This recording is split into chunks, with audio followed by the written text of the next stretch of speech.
ગુજરાતમાં 3 વર્ષમાં 25,478 લોકોએ આત્મહત્યા કરી. ગરવી ગુજરાત હવે ધીરે ધીરે ગીરવી ગુજરાત બનતો જાય છે. ગુજરાતની જનતા આત્મહત્યા કરે છે, પણ સરકારો તાઇફાઓમાં વ્યસ્ત છે. જનતા માટે સરકાર પાસે કોઈ યોજના નથી. પૂંજીપતિઓના 26 લાખ કરોડ માફ થયા, પરંતુ ગુજરાતની જનતાને કોઈ રાહત નહીં. જનતાનો લોહી ચૂસે છે સરકાર. આપણા નેતાઓ જનતાના કામો માટે માત્ર 4.2% ગ્રાન્ટ જ ફાળવે છે, પરંતુ ઉદ્યોગપતિઓને લાહણી કરવામાં આવે છે. નમસ્કાર, આવાજ જનતા કીમાંથી હું દતેશ ભાવસાર. આજે આપણે જે મુદ્દાની ચર્ચા કરી રહ્યા છીએ એ મુદ્દો એવો છે જે આખા ગુજરાતને હચમચાવી દે એવો મુદ્દો છે. જે NCRBનો ડેટા આવ્યો છે, જે ગુજરાત સમાચારે આજે પ્રસારિત કર્યો છે, એ બહુ જ ચોંકાવનારો કિસ્સો છે.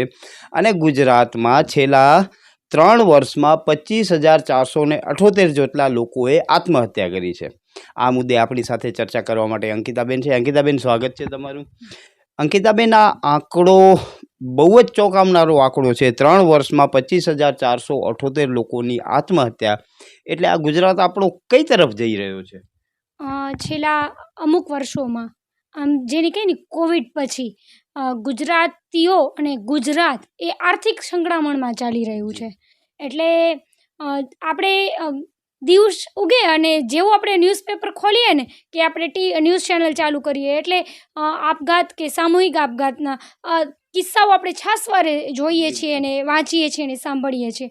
એટલે ક્યારેક ડર પણ લાગે, ક્યારેક વિચાર પણ આવે કે કેમ આવું બધું બની રહ્યું છે. અને એ પણ છેલ્લા 5 વર્ષમાં કોવિડ પછી એવા શું ગંભીર કારણો છે કે લોકોની માનસિકતા એટલી બધી ખરાબ થઈ ગઈ છે, એટલી નેગેટિવ થઈ ગઈ છે કે જીવન પ્રત્યે નિરાશ થઈ રહ્યા છે.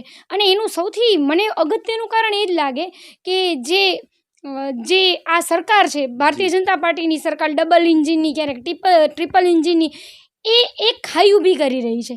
એ પ્રકારની ખાઈ કે જેમાં અમીર એ ખૂબ અમીર બનતો જાય અને મધ્યમ વર્ગ જેવું કંઈ બચે જ નહીં અને ગરીબ બનતો જાય. એટલે જ્યારે મધ્યમ વર્ગનો વ્યક્તિ છે, જે કાં તો આપણે કંઈ અપર મિડલ ક્લાસનો વ્યક્તિ અથવા તો મિડલ ક્લાસનો વ્યક્તિ, એ જ્યારે એનો જીવન ધોરણ અપ નથી લઈ જઈ શકતો, ત્યારે એ શું થાય છે એની સાથે? એ ગરીબથી ગરીબ, અતિ ગરીબ, અને એ એવા ચક્રોમાં ફસાતો જાય છે કે છેલ્લે એ દિશાહીન અને દિશા શૂન્ય બની જાય છે. અને આ સરકાર પાસે કોઈ નીતિઓ જ નથી. મધ્યમ વર્ગ માટે કોઈ નીતિઓ નથી. આ સરકાર પાસે ઉદ્યોગપતિઓ માટે ખૂબ બધી નીતિઓ બનેલી છે, પરંતુ મધ્યમ વર્ગ, જે દેશનો સૌથી વધારે મોટો તબક્કો છે, જેના ઉપર ભારત આખો નભે છે, ભારતનો 80% ભાગ એ મધ્યમ વર્ગથી જ ચાલે છે. મધ્યમ વર્ગ જ છે. એ મધ્યમ વર્ગ જ જાણે ભૂંસી નાખવાના ગણિતમાં હોય આ ભારતીય જનતા પાર્ટીની સરકાર, એવું ક્યાંક ને ક્યાંક દેખાઈ રહ્યું છે. અંકિતાબેન, એથી પણ બહુ ગંભીર બાબત એ છે કે છેલ્લા 2 વર્ષમાં 42 જેટલા કિસ્સાઓમાં આખા પરિવારે આત્મહત્યાનો પ્રયાસ કર્યો છે. માની શકીએ કદાચ કોઈ એકાદ દોકાદ વ્યક્તિઓને પ્રશ્ન હોય, પણ જ્યારે આખો પરિવાર સામૂહિક આત્મહત્યા કરતો હોય અને જે આપણા જે ડબલ એન્જિન, ટ્રિપલ એન્જિન અને આ જે નેતાઓ છે એમને રાત્રે ઊંઘ આવી જતી હોય, તો મારું એવું માનવું છે કે આપણે આત્મચિંતન કરવાની જરૂર છે કે ગુજરાત કઈ તરફ જઈ રહ્યો છે. એટલે ગુજરાતનો આત્મા જગાડવાની જરૂર છે. એક વ્યક્તિએ પોતાનો આત્મા જગાડવાની જરૂર છે. કેમ કે જ્યારે આ નેતા છે એમના ખિસ્સાઓ ભરાય છે. 1,37,000 જેટલું પગાર મહિને એક ધારાસભ્યને મળે છે અને એના ઉપર એ અલગ અલગ ભ્રષ્ટાચારો કરી અને 5 વર્ષમાં તો જેની પાસે 2 વ્હીલરના ફાંફા હતા, એની પાસે ફોર્ચ્યુનર, ઓડી અને ખાણ અને ખનીજો અને બંગલાઓ ને શું નથી થઈ જતું. એ ધારાસભ્યના હાથમાં જ્યારે તમારી વિધાનસભા, તમારો જે તાલુકો છે એ આવે છે અને તમે એ બીજી બાજુ તમે જે વોટર્સ છો એમની પાસે શું બચે છે? એમની પાસે બચે છે પ્રશ્નો, મોંઘવારીને લગતા પ્રશ્નો.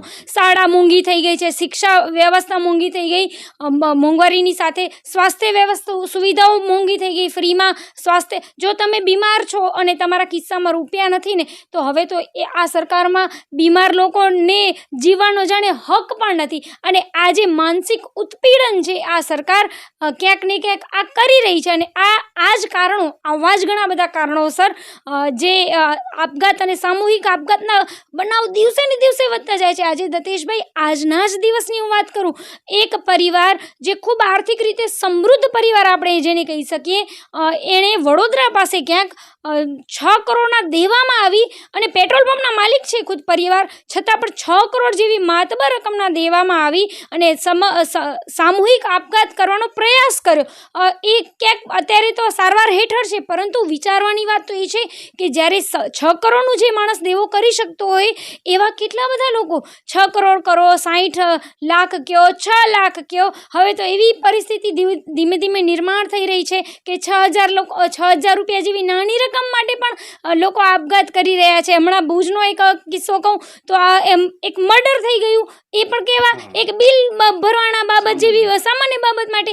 આવું બન્યું શા માટે? કેમ કે અતિશય મોંઘવારી, પૈસાવાળો ખૂબ પૈસાવાળો બની રહ્યો છે અને ગરીબ એ તો છે જ ગરીબ, પરંતુ જે મધ્યમ વર્ગ છે એને બનવું છે પૈસાવાળો, પરંતુ એ બની નથી શકતો. એ હાથ પગ મારે છે, ખોટી જગ્યાએ ફસાઈ જાય છે. એ પોતે પ્રયત્નો કરે છે કે હું કેમ પૈસાવાળો બનું, હું કેમ આર્થિક રીતે સમૃદ્ધ થાઉં. અને જ્યારે એ બધી કવાયતની વચ્ચે એ એક ચક્રવૃદ્ધિ વ્યાજના ચક્કરમાં ફસાઈ જાય છે અને એ પૈસાવાળો તો નથી બની શકતો, પરંતુ એનો જીવન ધોરણ ધીમે ધીમે એટલો નીચે જતો રહે છે કે એ આર્થિક સંકળામણમાં આવી જાય છે. અને પછી ચાલુ થાય છે એના એકલાનું નહીં, પરંતુ એના પૂરેપૂરા પરિવારનું, જાણે કે માનસિક ઉત્પીડન.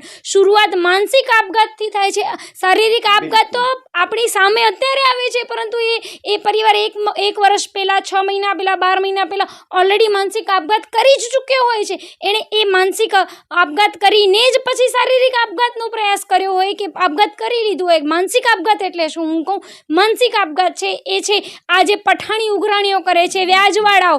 જ્યારે એમના ઘરે જાય છે, જ્યારે એમને સમગ્ર સમાજની વચ્ચે જલીલ કરે છે, અને જ્યારે એ પરિવાર ખૂબ જેને કહીએ કે માન સન્માન ધરાવતો પરિવાર હોય છે, ત્યારે એ પરિવાર સતત અને સતત એ ટ્રોમામાંથી પસાર થાય છે. અને એ માનસિક આપઘાત, સામૂહિક આપઘાત એવી રીતે કરવા પ્રેરાય છે. ધીમે કરતાં એની સાથે આ સદંતર એક લોનના વ્યાજ માંથી નીકળવા માટે એ બીજી લોન લે છે, એ બીજી લોનના વ્યાજમાંથી નીકળવા માટે ક્રેડિટ કાર્ડ્સ લે છે, એ ક્રેડિટ કાર્ડ્સના એક ક્રેડિટ કાર્ડ પે કરવામાંથી બીજો ક્રેડિટ કાર્ડ લે છે, બીજામાંથી ત્રીજો, ત્રીજામાંથી ચોથો. ને જ્યારે આ બધું પૂર્ણ થઈ જાય છે, બધું જ પૂર્ણ થઈ જાય છે, એના પછી આવે છે વ્યાજવાળા, જે 10% ને 20% ટકાવારીઓ લઈ અને એમને વ્યાજે રૂપિયા આપ્યા છે. અને પછી ચાલુ થાય છે એક બાજુ બેંકવાળા જે પઠાણી ઉઘરાણી કરે છે, જે હા આરબીઆઈના નિયમો, એ બેંકવાળા પાસે પણ આરબીઆઈના નિયમો સામાન્ય લોકો માટે અલગ હોય છે અને ઉદ્યોગપતિઓ માટે અલગ હોય છે. અને બીજી બાજુ આવે છે એ જે વ્યાજખોરો, જેને આપણે વ્યાજખોરો કહીએ છીએ, જે પઠાણી ઉઘરાણી કરે છે, જે આવે છે ને એના પરિવારની મહિલાઓને હેરાન કરે છે, આખા પરિવારને હેરાન કરે છે. એવા કિસ્સાઓ અમે લોકોએ ખુદે જોયા છે કે પરિવારના નાના બાળકોને પણ એ લોકો હેરાન કરે છે. ત્યારે જઈ અને એ જે પરિવાર છે એ પેલા માનસિક 1 વર્ષ સુધી પ્રતાડિત થાય છે, પોલીસ પાસે જાય છે, પોલીસ FIR નથી લેતી, પોલીસ સાંભળતી નથી, પોલીસ માત્ર વાતો કરે છે. 100 કલાકની અંદર જે હર્ષભાઈ સંઘવીએ, માનનીય ગૃહમંત્રી શ્રીએ કહેલું હતું કે 100 કલાકની અંદર વ્યાજખોરો જે છે વ્યાજનો ધંધો ચલાવે છે, જે ગેર વ્યાજબી રીતે ચલાવે છે, એમના ઉપર સકંજો કસો અને એવા કેટલા બધા મોટા વાતો કરે છે. પરંતુ થયું શું? કશું નહીં. જો એવું થયું હોત તો એના પછી આ 100 કલાક પછી કેટલા બધા સામૂહિક આપઘાત થયા, અને થયા કયા કારણોસર? સૌથી વધારે મુખ્ય કારણ એ જ છે, એ છે આર્થિક સંકળામણ. અને આર્થિક સંકળામણ પછી સૌથી વધારે મહત્વનું કારણ આ પઠાણી ઉઘરાણી. આજે બેંકો ઉપર કોઈ અત્યારે આરબીઆઈને તમે મેલ કરો ને, એના પછી તમને સામે જવાબ મેલ તક નથી આવતો, પરંતુ જો બીજી મિનિટે તમે જો ઈમેલ જો તમે કોઈ આર્થિક રીતે ખૂબ સદ્ધર વ્યક્તિ છો, તમે અંબાણી કે અદાણી કે એમની 7 પેઢીએ કોઈ સગા સગાવાલા છો, યા તો તમે કોઈ MLA MP ના સગાવાલા છો કે તમે ખુદ એ છો, તો તમારી હજારો કરોડની લોનો માફ કરી દેવામાં આવશે. પરંતુ જો તમે ખેડૂત છો, તમે હીરા ઘસવાના વ્યવસાયી છો, તમે હીરા ઘસું જે નાના સામાન્ય વ્યક્તિ છો, તમે નાના વેપારી છો, તમે એક ભૂલ કરી કે તમે એક EMI પણ તમારી બાઉન્સ ગઈ, તો આ તમારા ઘરે આવીને તમારો જીવ લઈ લે છે. અને સામે જઈ અને પૂછીએ તો પૂછીએ કોને, અને કહીએ તો કહીએ કોને? સામાન્ય માણસ ખૂબ ત્રસ્ત થઈ ગયો છે. અંકિતાબેન, આ સિક્કાની એક બાજુ છે. સિક્કાની બીજી બાજુ આપણે જોઈએ તો સરકારો રોગા તાયફાઓ કરવામાં વ્યસ્ત છે. આપના ધ્યાનમાં હશે, અમદાવાદમાં બહુ ગંભીર પ્લેનની દુર્ઘટના બની. એના થોડા દિવસ બાદ જ આપણા કચ્છના સાંસદ વિનોદભાઈ ચાવડાએ બહુ જ મોટો કાર્નિવલ કર્યો અને કરોડો રૂપિયાનો ખર્ચ કર્યો. એ કરોડો રૂપિયાનો ખર્ચ કરવા કરતાં જો લોકોની સ્થિતિ સુધારવા માટે કાંઈક પણ એણે કર્યું હોત તો કદાચ આપણે આ જે આત્મહત્યાના 2, 5, 15 લોકોને બચાવી શક્યા હોત. 100%ની વાત છે. સરકારને તાયફાઓ કરવામાં જ રસ છે, અને આપણે પ્રજા પણ એટલી પંગુ બની ગઈ છે કે એ આ તાયફાઓને એમ સમજે છે કે અમારી માટે કંઈક સારું કરી રહી છે. પરંતુ આપણે સમજવાની જરૂર છે કે આ તાયફાઓ મારા અને તમારા ખિસ્સામાંથી વપરાય છે, અને પછી જે આપણે લોનની EMI નથી ભરી શકતા અને જે ટેક્સના રૂપિયા આપણે કમ્પલસરી ભરવા પડે છે, ત્યારે આપણે આ વિચાર આવવું જોઈએ કે આ બધો વેડફાટ અગર નહીં કરે આ સરકાર તો શું નહીં ચાલે. એના બદલે જો સારી શાળાઓ આપશે, મફતનું સારું શિક્ષણ આપશે, એક ભારણ તો ઘટશે, સારી સ્વાસ્થ્ય સુવિધાઓ આપશે, સારી હોસ્પિટલો બનાવશે. આજે જ્યારે સામૂહિક આપઘાતના બનાવો બને છે, એનું એક કારણ એ પણ છે કે આર્થિક સંકળામણના કારણે જ્યારે માણસનું સ્વાસ્થ્ય ખરાબ હોય છે અને એને જ્યારે હોસ્પિટલમાં જવાનું આવે છે, ત્યારે મારા કચ્છમાં તો તકલીફ છે. એક પણ હોસ્પિટલ એવી નથી કે જ્યાં તમને મફતમાં સારવાર મળે. તમારા ખિસ્સામાં 50,000 થી 70,000 રૂપિયા છે તો તમે ભુજની કોઈ પણ ટ્રસ્ટની પણ હોસ્પિટલમાં પગ મૂકી શકો છો. બાકી તમે ત્યાં પણ પગ મૂકશો ને તો તમારા ખિસ્સામાં 50,000 થી 70,000 રૂપિયા નહીં હોય ને તો તમને બચવાનો પણ અધિકાર નથી. અંકિતાબેન, સીધી ભાષામાં કહીએ તો તમારી પાસે પૈસા હોય તો જ તમને બીમાર પડવાનો અધિકાર છે. ચોક્કસપણે તો જ તમને બીમાર પડવાનો અધિકાર છે, નહીંતર તમે સામૂહિક આપઘાત કરી લો. આ સરકાર એ જ કરાવવા માંગે છે. અત્યારે હીરા ઘસવાનું વ્યવસાય પૂરું પડી ભાંગેલું છે, મંદી ચાલી રહી છે. સુરતના કેટલા બધા સિરામિક ઉદ્યોગ પડી ભાંગ્યું છે. આજે ત્યાંનું જે મધ્યમ વર્ગ છે, ત્યાંના જે નાના વેપારીઓ છે, ત્યાંના જે મજૂરો છે, એ તદ્દન બેરોજગાર જેવી પરિસ્થિતિમાં આવી ગયા છે. અને બીજી બાજુ ખેડૂતો છે, એમની પણ આર્થિક ભારણ ખૂબ વધતું જાય છે. પરંતુ ખોટા ખેડૂત ખાતેદારો જે ખુદ પોતે MLA હોવા છતાં પણ ખેડૂત ખાતેદારો છે, એમના ઘરે તો કેટલી સબસિડીઓ જાય છે એ પૂરું ગુજરાત જાણે છે. એટલે આપણે દુઃખની વાત તો એ છે કે સામાન્ય માણસ પીસાઈ રહ્યો છે. અને હવે તો દુઃખ કરતાં ગુસ્સો આવી રહ્યો છે કે આપણી આસપાસ આપણે એટલા બધા પ્રેક્ટિકલ થઈ ગયા છીએ કે કોઈ સામૂહિક આપઘાત કરી લે છે ને તો માણસ એવું વિચારે છે કે આપણા ઘરનું નથી ને, બસ વાત ખતમ. આપણે એમ વિચારવાની જરૂર છે કે આ ઘટના બાજુમાં ઘટી છે તો આપણા સુધી પણ આવશે. કેમ કે આજે ગુજરાતનો એક સામાન્ય ઘર કોઈક ને કોઈક પ્રકારની EMI લઈને બેઠો છે, અને એની સામે જે રોજગારીની જે તકો છે એ ગુજરાતમાં તદ્દન નહીવત છે.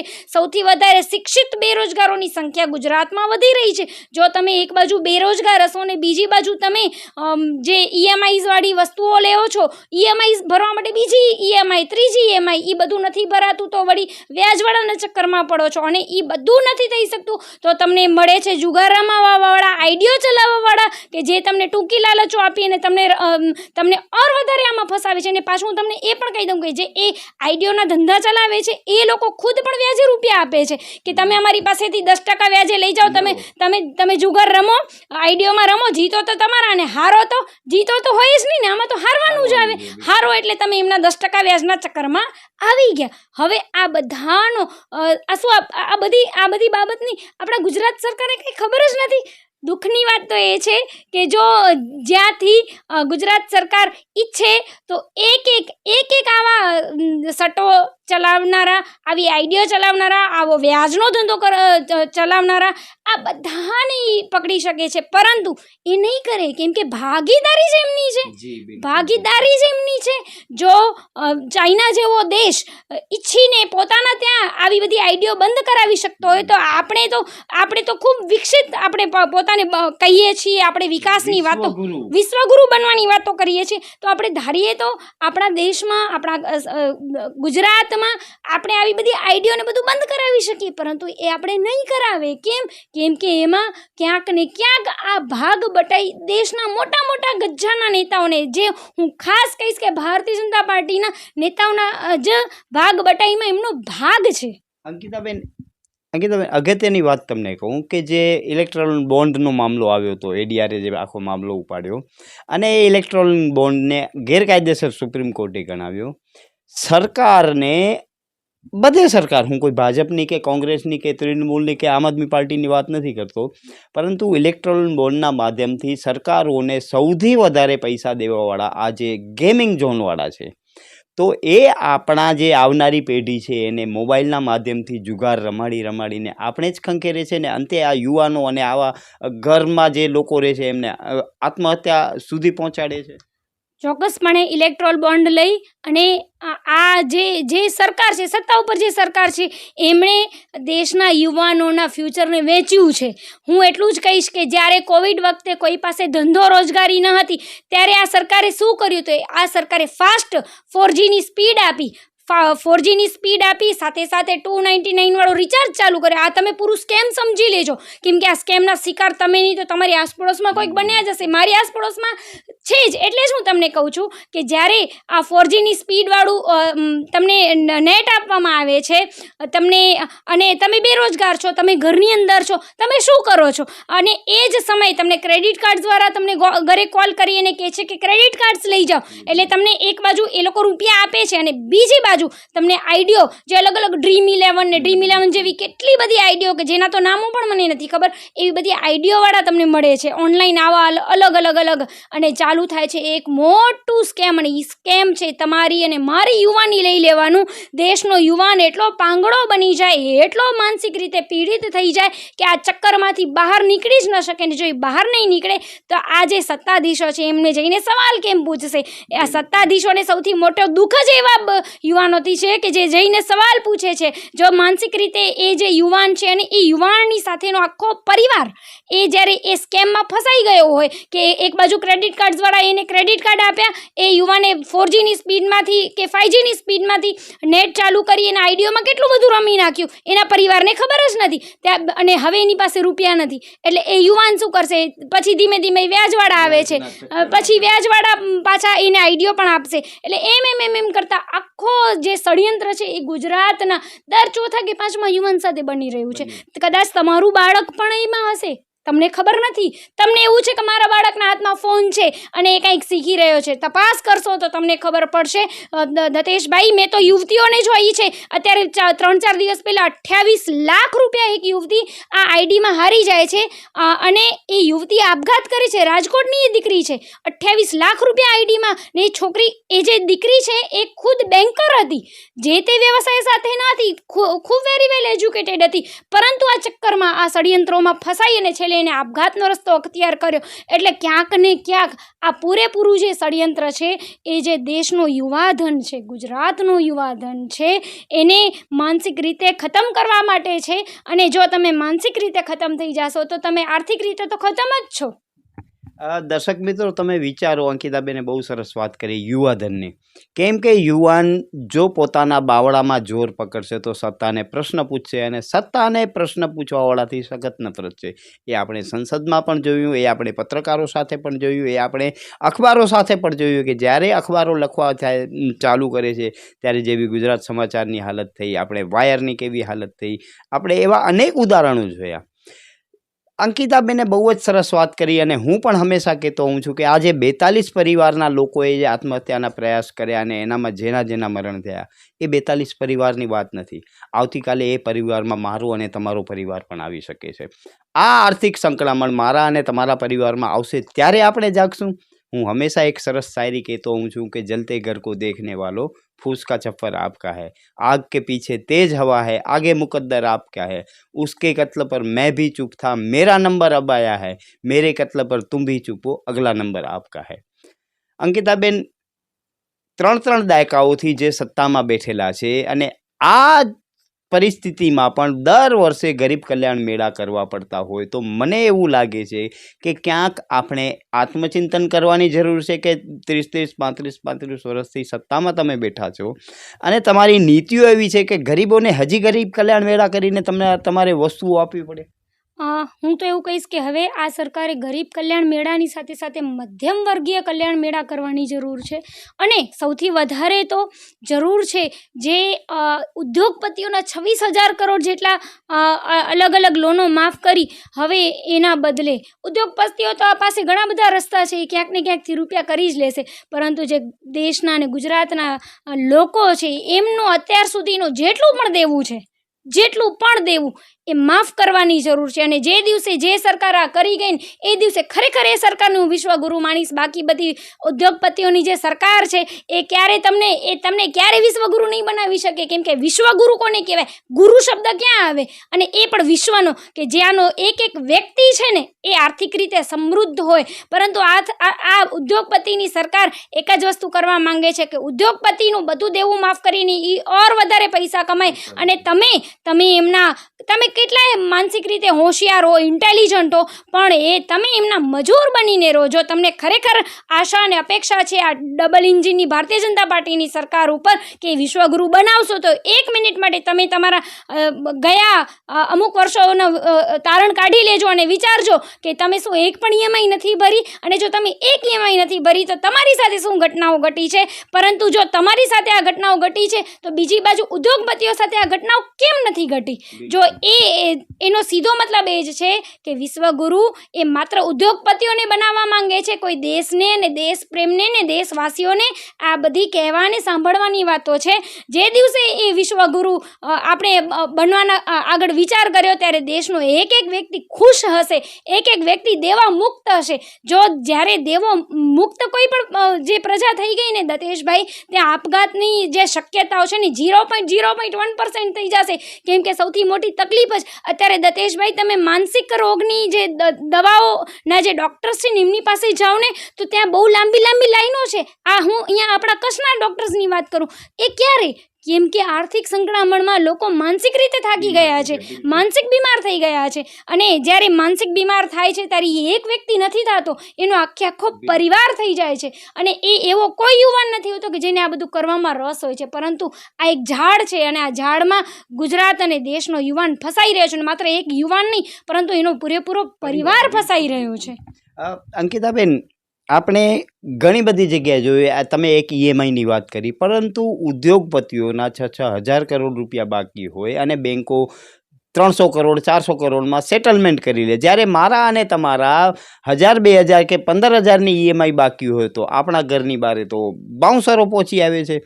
આ સરકારની નીતિ માત્ર પૂંજીપતિઓને આગળ વધારવા અને આપણા જેવા લોકોને એ પૂંજીપતિના ગુલામ બનાવવા માંગે છે.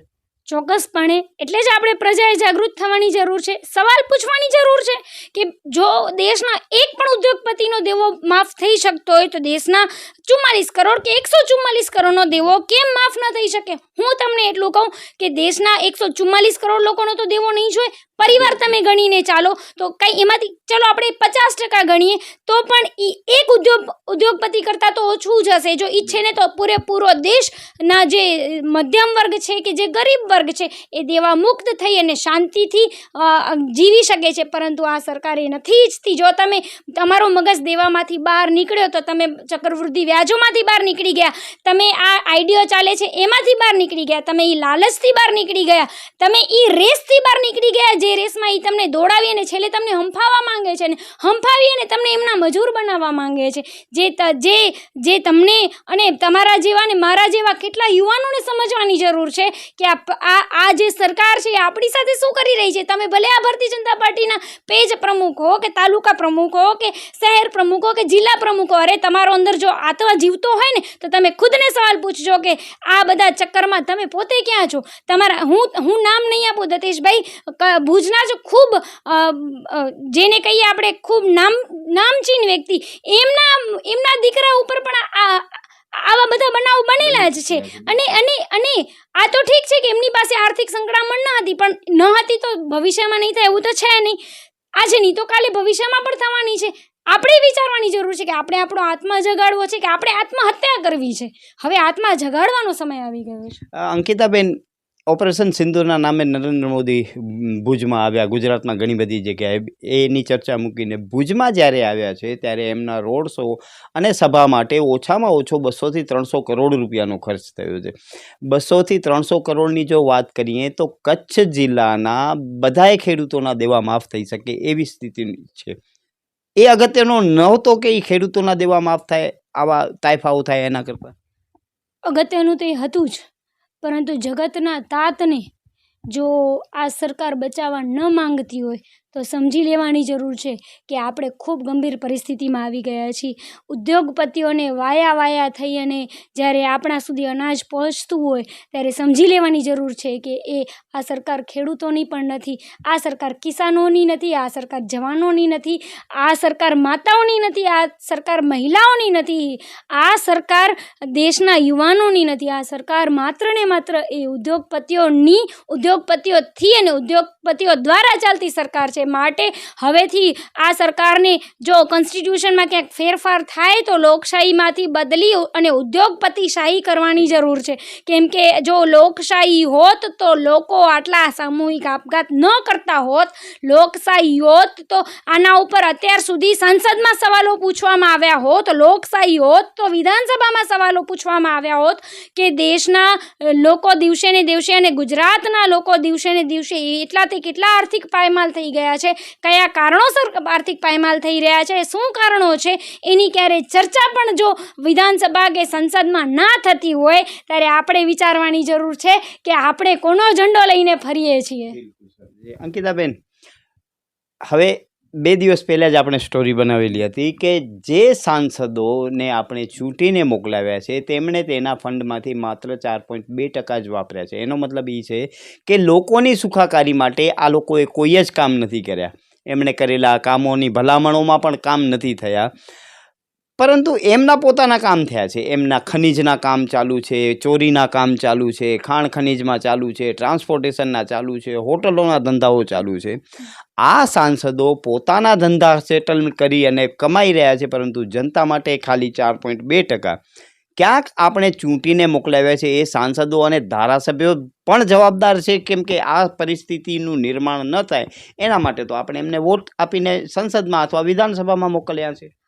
હું આ બાબતને એટલું જ કહીશ કે સાંસદો અને ધારાસભ્યો કરતાં આપણે સૌથી વધારે પહેલાં જવાબદાર આપણે ખુદ છીએ કે જ્યારે ચૂંટણીઓ આવે છે ત્યારે આ બધું કેમ આપણે યાદ નથી રાખતા. જ્યારે ચૂંટણીઓ આવે છે ત્યારે આપણે આ બધા ભોળવી કેમ જાય છે. ચૂંટણીઓ આવે છે ત્યારે આપણે એવું કેમ નથી વિચારતા કે આ લોકોએ કામ નથી કર્યું, આ લોકોના ખુદના તો બંગલા બની ગયા, નાના કાઉન્સિલરો પાસે ફોર્ચ્યુનરો આવી ગઈ અને એમના મોટા પદાધિકારીની તો વાત જ કેમ કરવાની. એટલે ક્યાંક ને ક્યાંક જવાબદાર પહેલાં આપણે છીએ, પછી ધારાસભ્યો અને સાંસદ સભ્યો છે અને પછી દેશના પ્રધાનમંત્રી છે. પણ સૌથી પહેલાં તો જવાબદાર આપણે જ છીએ કે જ્યારે ચૂંટણી આવે છે ત્યારે આપણે એમની 500 રૂપિયાની નોટમાં, 200 રૂપિયાની થાળીમાં આપણે કઈ વાતોમાં વેચાઈ જાય છે, ભૂલી જઈએ છીએ કે એ લોકોએ આપણી પાસેથી કેટલા વ્યાજ લીધા છે, એમણે કેટલા ચક્રવૃદ્ધિ વ્યાજ લીધા છે.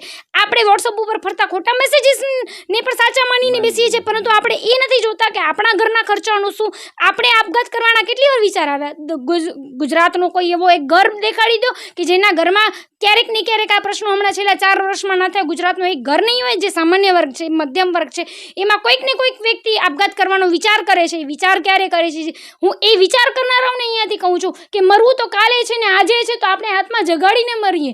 આપણે આપઘાત કરીને ન મરીએ. આપણે મરીએ ને તો આપણી શહીદી પણ છે ને આ ગુજરાતને પાછળ જગાડીને જાય એવું કંઈક કરીને મરીએ. એટલે જો અહીંયાથી આપણે સૌને નમ્ર અપીલ કરીશ કે આપઘાત કરવાનો વિચાર આવે કે સામૂહિક આપઘાત કરવાનો આપણે અગર વિચાર આવે, ન કરે નારાયણ, તમે કોઈ આર્થિક સંકળામણમાં છો, તમે કોઈક એવા પ્રશ્નોમાં છો, તો તમે એ દેશ અને ગુજરાતમાં જે બની રહ્યું છે એ માટે થોડી વાર માટે એવું વિચારી લેજો કે અમે શહીદ થશું, અમને આપઘાત નથી કરવો, અમે શહીદી વહોરશું, પણ આવી રીતે મરશું નહીં.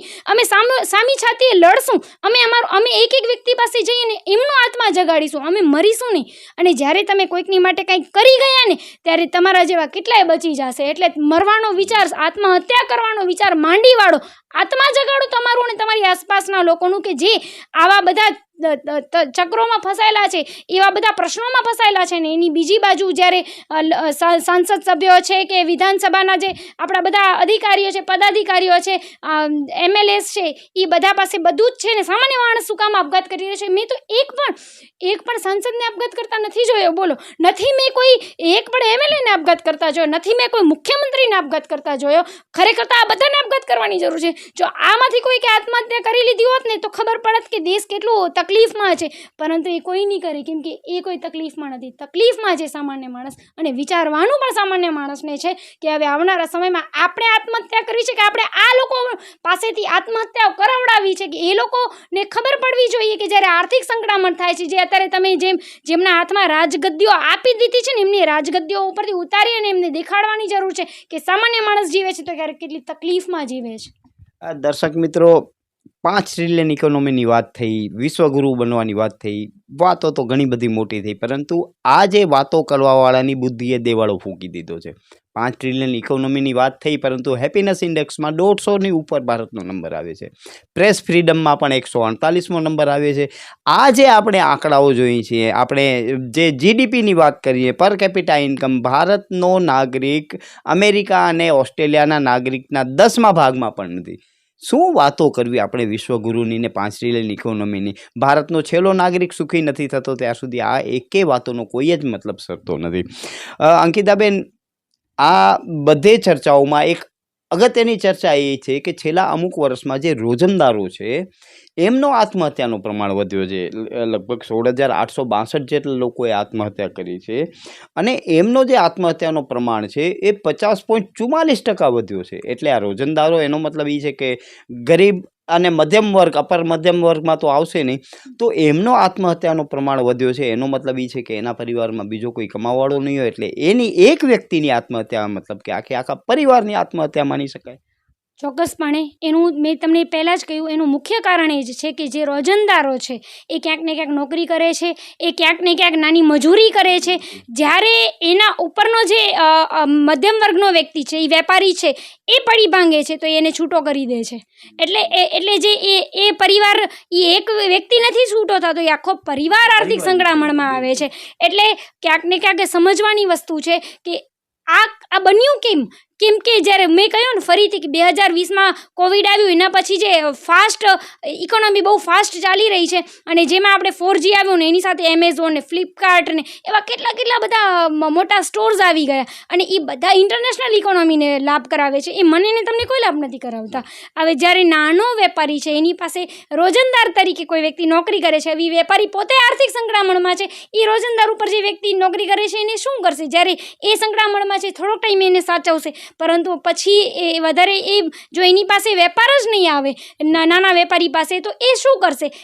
એને રોજંદારને છૂટો કરશે. હવે એ જે રોજંદાર છે એ વ્યક્તિનો પ્રમાણ એવો વધતો ગયો, જેમ કે હીરા વ્યવસાય. હવે હીરા ઘસવાનો જ એમને અનુભવ હતો, એ બીજે કાંઈ જઈને બીજું કાંઈ કામ જ નહોતા કરી શકતા. એ શું કરશે? કરિયાણા ઉપર કેટલા વર્ષોથી નોકરી કરતા હતા, હવે કરિયાણાવાળા પોતે આર્થિક રીતે તકલીફમાં આવી ગયા. નાના વેપારીઓ છે, અત્યારે બધા એમેઝોન ને બ્લિંકિટ ને આ ને તે ને એના ઉપરથી લોકો મંગાવે છે. નાના વેપારીઓનું જે ઘર જ્યાંથી ચાલતું હતું, કપડાની દુકાનો છે, નાની વાસણની દુકાનો છે, આ બધું આપણે કહીએ ને વોકલ ફોર લોકલની વાતો કરી. જો વોકલ ફોર લોકલ તમને ચલાવવું હોત ને તો જે ઇન્ટરનેશનલ જે આ બધા મોટા સ્ટોર્સ હતા ને એને તમને ઇન્ડિયામાં એન્ટ્રી જ નહોતી આપવી, તમને લોકલની એન્ટ્રી આપવી હતી. તમે લોકલ કેટલા મોટા નાના વેપારીઓને આર્થિક સદ્ધર કરી શકે. હું તો અહીંયાથી નાના વેપારીઓને પણ કહીશ કે જ્યારે આપણે ભારતીય જનતા પાર્ટીની સરકારને આપણે ખોબલે મત આપીએ છીએ, ત્યારે આપણે વિચારવાની જરૂર છે કે એક બાજુ GST ભરીએ છીએ, એક બાજુ ભાડા ભરીએ છીએ, રોજંદારોને આપણે છૂટા કરવા પડે છે, અને બીજી બાજુ એમેઝોન ફ્લિપકાર્ટને લાવનારું કોણ?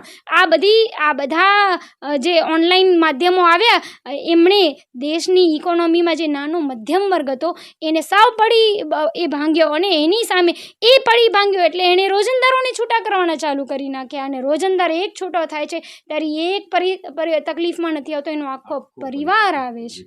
હવે અંકિતાબેન, બીજી અગત્યની વાત એ છે કે આ જે આત્મહત્યા કરવાવાળા લોકો છે એનામાં મોટા ભાગે લારી ગલ્લાવાળા છે, ખેતમજૂરો છે, આ રોજંદારો છે, પાથરણાવાળા છે, ફેરિયાઓ છે, શ્રમિકો છે.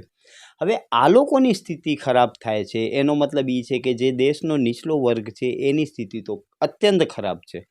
આ સ્થિતિમાં સરકારોએ આ લોકો માટે નીતિઓ કરવી જોઈએ કે ઉદ્યોગપતિઓ માટે? ખરેખર ભારત દેશ એ આ બધા લોકોનું પણ દેશ છે, માત્ર ઉદ્યોગપતિઓનો દેશ નથી. પરંતુ આપણો દેશ જેને કહે ને કે સોને કી ચીડિયા કહેવાતું, એ સોને કી ચીડિયાને આ લોકોએ ઉદ્યોગપતિઓને આપી દીધું. અને આ લારી ગલાવાળા છે, પાથરણાવાળા છે, નાના નાના ધંધાર્થીઓ છે, એમની પાસે એ દિવસ ઉગે ને લારી ચલાવે છે અને એમની પાસે આવીને હપ્તા ઉઘરાવતી આ સરકાર છે. એમને એ જાય તો જાય ક્યાં? આ નાના નાના ધંધાર્થીઓ છે, પાથરણાવાળા છે, દિવસ ઉગે ને પાથરણાવાળાના કેટલા બધા બનાવો આપણે જોયા કે એમને ત્યાંથી મારીને ઊભા કરવામાં આવે છે. જાય તો જાય ક્યાં? કાં તો સરકાર એમની માટે એવી નીતિઓ ઊભી કરે કે એમને એવી કોઈ સગવડો આપે કે એની વૈકલ્પિક વ્યવસ્થાઓ આપે કે જ્યાંથી એ પોતાનું ગુજરાન ચલાવી શકે. પરંતુ આ સરકારને એક જ વસ્તુમાં રસ છે. આ દેશની 144 કરોડની આબાદી છે. હું તમને ફરીથી યાદ અપાવી દઉં, એ આબાદી કેમ ઘટે? દિવસે ને દિવસે કૂદકે ને ભૂસકે દેશની આબાદી વધી રહી છે. અને દેશની આબાદી વધી રહી છે તો જે વિશ્વગુરુ બનવાના જે સપનાઓ હતા ને એમને સપના જ દેખાઈ રહ્યા છે. એમને સમજાઈ ગયું છે કે આ દેશને વિશ્વગુરુ બનાવવું હશે તો સૌથી પહેલાં તો આ દેશમાં ક્રીમ લોકો જ બચવા જોઈએ. નાના લોકો, ગરીબ લોકો, મધ્યમ વર્ગના લોકો બચશે તો વિશ્વગુરુ કઈ રીતે બની શકશે? એટલે એ મધ્યમ વર્ગના લોકોને ગરીબીને ન હટાવી શક્યા ને, એટલે એમણે શું કર્યું? એમણે એ વર્ગ જ ઉડાડી નાખ્યો. એમણે ગરીબોને જ હટાવી નાખ્યા. ગરીબી ન હટી તો કાંઈ નહીં, આપણે ગરીબોને જ હટાવી નાખ્યા. એટલે ક્યાંક ને ક્યાંક આ સરકારની નીતિઓ ખૂબ સ્પષ્ટ છે. હું તમને એનું એક જ બેસ્ટ ઉદાહરણ આપું દતેશભાઈ, કે પ્લેન ક્રેશમાં કોઈ વ્યક્તિ મરે છે તો એને 5 કરોડ કે કંઈક 2 કરોડ એટલી એમને સહાય ચૂકવવામાં આવે છે.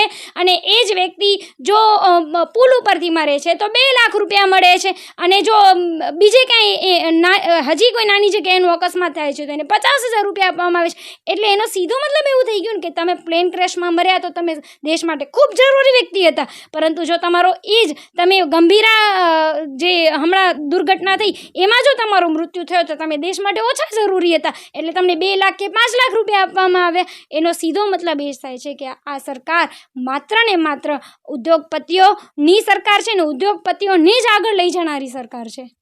હવે અંકિતાબેન, અગત્યના મુદ્દા થોડા એ છે કે આ સમયગાળા દરમિયાન અમદાવાદમાં 20 જુલાઈના 5 લોકોએ આત્મહત્યાનો પ્રયાસ કર્યો. 8 જૂન 2025માં મહેસાણામાં એક પ્રયાસ થયો. 13 એપ્રિલ 2025ના સાબરકાંઠામાં એક આખા પરિવાર, ખેડૂત પરિવારે આત્મહત્યાનો પ્રયાસ કર્યો. આ જે પરિવારોએ આખા પરિવારોએ આત્મહત્યાના પ્રયાસ, એવા 42 કિસ્સાઓ છે. આટલા બધા કિસ્સાઓ હોવા છતાં પણ જે આપણા રાજનેતાઓ છે એમને રાત્રે ઊંઘ આવી જાય છે. આ રાજનેતાઓને પણ હવે કાન પકડવાની જરૂર છે, કેમ કે આ બનાવો જે બને છે એ એમની ખોટી નીતિઓના કારણે બને છે. તો આ રાજનેતાઓ માટે કંઈક આપણે અમારા માધ્યમથી કંઈ કહી શકો તમે? આ રાજનેતાઓનો જો આત્મા જીવિત હોય ને, હયાત હોય ને, ચલો આજ દિવસ સુધી એમણે કશું નથી કર્યું આ પ્રજા માટે, હજુ આપણી પાસે થોડો સમય બાકી છે. કંઈક કરી દેખાડો આ પ્રજા માટે.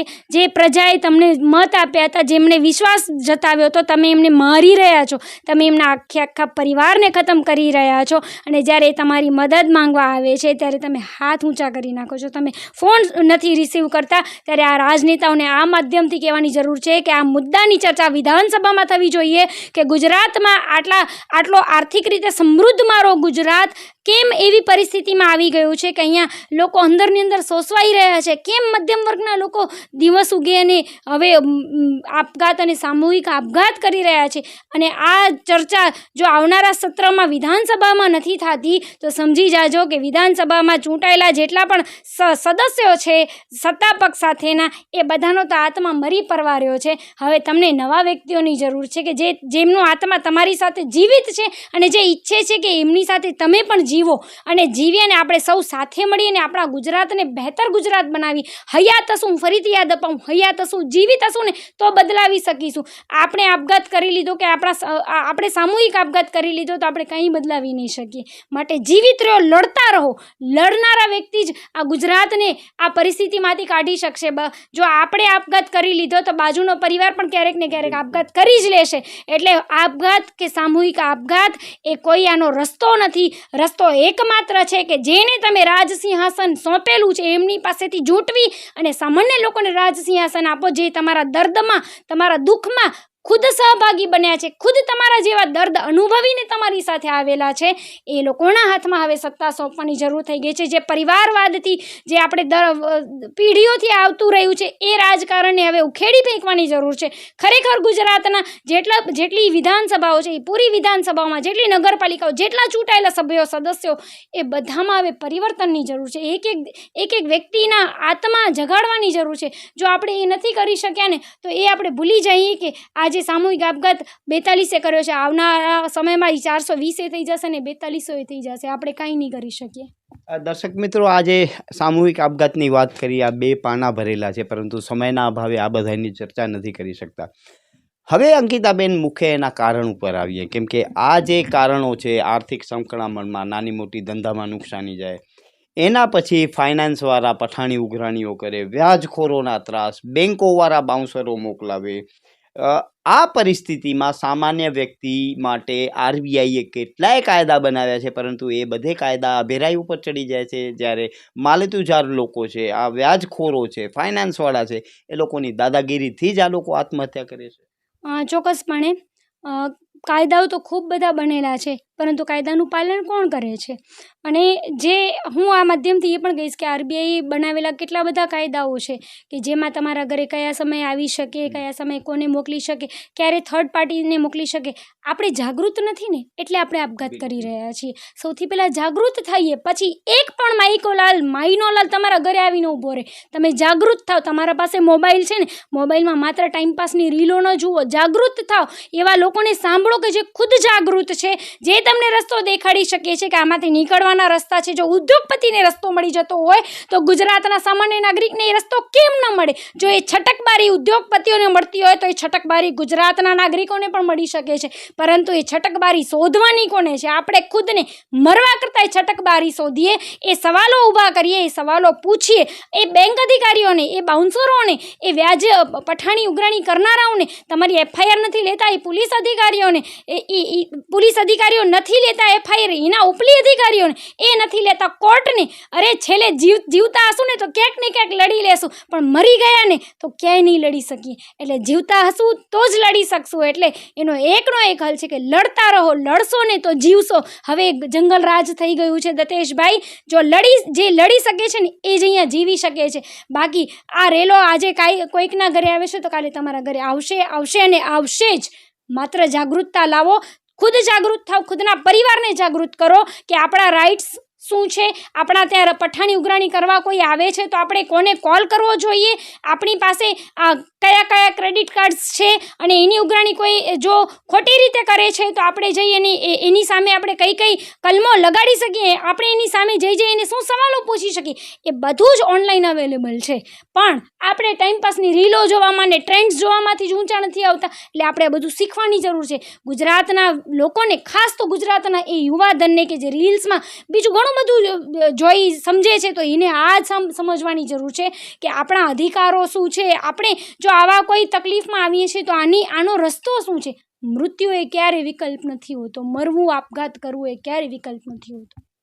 દર્શક મિત્રો, અમારા માધ્યમથી હું તમને વિનંતી કરીશ કે કોઈના પણ મગજમાં આવો વિચાર આવે તો તમે અમારો સંપર્ક કરજો. અમે બનતા બધે પ્રયાસો કરશું તમને તમારી મદદ કરવાના. અંકિતાબેન, ખૂબ ખૂબ ધન્યવાદ અમારી સાથે વાત કરવાનો.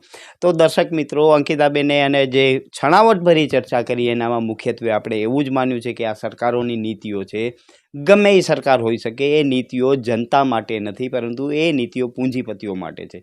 26 લાખ કરોડની લોન પૂંજીપતિઓની માફ કરવા માટે છે, પરંતુ ખેડૂતો અને સામાન્ય માણસોના દેવા માફ કરવા માટે સરકાર પાસે કોઈ નીતિઓ નથી. અને એના કારણે જ આજે આત્મહત્યાના બનાવોની આપણે ચર્ચા કરી રહ્યા છીએ.